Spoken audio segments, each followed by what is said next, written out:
Tecnalia construirá en Zamudio las primeras instalaciones de Europa para la investigación de redes inteligentes al servicio del sector de fabricantes de bienes de equipos eléctricos.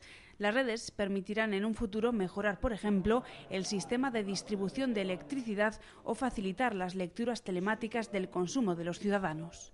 El laboratorio como tal, como se ha explicado, lo que hace es de elemento para que los productos que desarrollan otras empresas puedan ser probados y trabajados aquí.